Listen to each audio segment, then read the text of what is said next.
Hi, friends.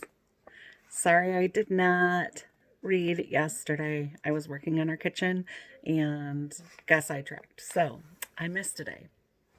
But today we're on chapter 5 and we're still reading Hank Zipzer, Barfing in the Backseat by Henry Winkler. Great series. Last time when we read, just as a recap, we found out, or I'm sorry, we didn't find out, but our main character found out that his teacher wanted him to do some homework over break, and she gave him a packet to do. And he was telling his friend Frankie, and he said, "Don't worry, it's only 900 pages." And that's the instructions.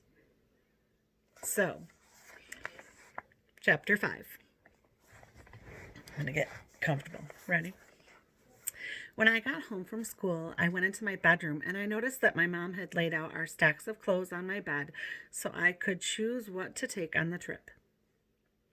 She had also taken out my special Rolly Wheels suitcase with the Mets sticker all over the front. I closed the door to my room and opened my backpack. I took out the homework packet and put it deep in the bottom of my suitcase. The last thing I wanted was for my dad to see it. It was bad enough that I had to do it. I certainly didn't want him making up one of his famous schedules. Sound familiar, friends? He loves to do complicated schedules where he writes down how long I should spend on homework assignments. He would be in schedule heaven if he saw that packet. I piled my underwear on top of it.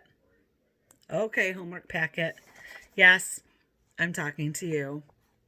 I want you to come along. If you want to come along, then you can sit here under my underpants. See how you like that. Later that night, my grandfather, Papa Pete, came to dinner to say bon voyage, which he explained to me means have a good trip in French. Why did you have to say that in French? I asked him. Why not? He answered. I couldn't argue with that. Besides, I'm glad to see Papa Pete, no matter what language he's speaking. He's just that much fun.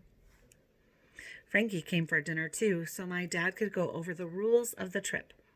As we all sat at the table, pushing around my mom's tofurkey scramble surprise, yum, and other unidentified green and brown foods, my dad ticked off about 112 rules for the trip.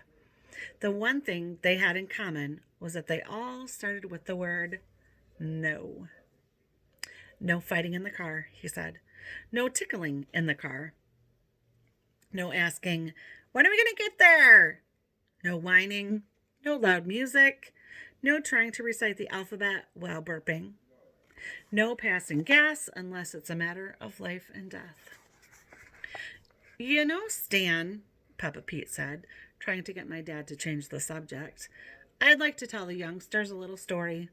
Kids, did I ever tell you that once I took a road trip to Maine with my parents and my father did something I will never forget? He let each of us choose one place where we could stop along the way. What did you choose, Papa Pete? I asked him. A pickle factory just outside of Boston. It smelled like garlic and dill and vinegar all rolled into one. Ew, said Emily. How gross. It wasn't gross at all, my darling girl, Papa Pete said. It's the way I hope heaven smells.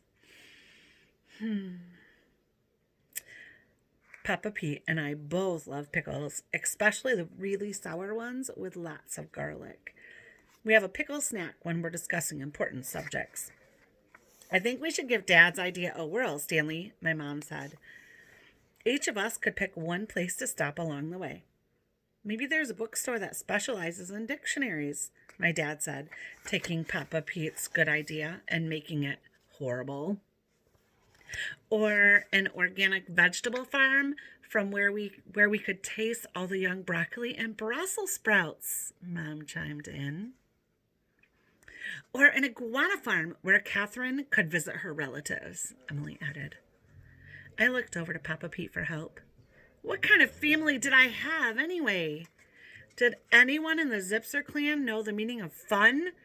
Or were they just going to sit there and keep listing the worst places you could possibly go on a road trip? Seriously. And we're already on chapter 6. And because I missed yesterday, I'm going to keep going. Chapter 6. The 7 worst places to visit on a road trip. Are you ready? Number 1. A factory where they use visitors to demonstrate how to use dentist drills. Number 2. A tour of the trash dump where all the world's disposable diapers and Robert's used tissues go. Number 3. A visit to a school where opera singers learn to break glass while trying to hit their high notes. I'd have to get earplugs for that one. Number 4. A factory where they make athletes' foot powder. Oh, wait.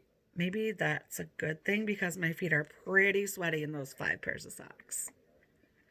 Number 5, a guided tour through the publishing plant where they print my math textbook. I'm getting a rash just thinking about it. Ugh. Number 6, a stop for an afternoon treat at an ice cream store where the only flavor is fried ketchup. Number 7, a personal visit to the home of Miss Adolph's twin sister.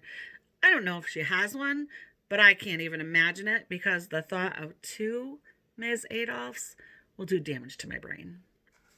And number 8, oh no, Miss Adolph's evil twin is still in my brain.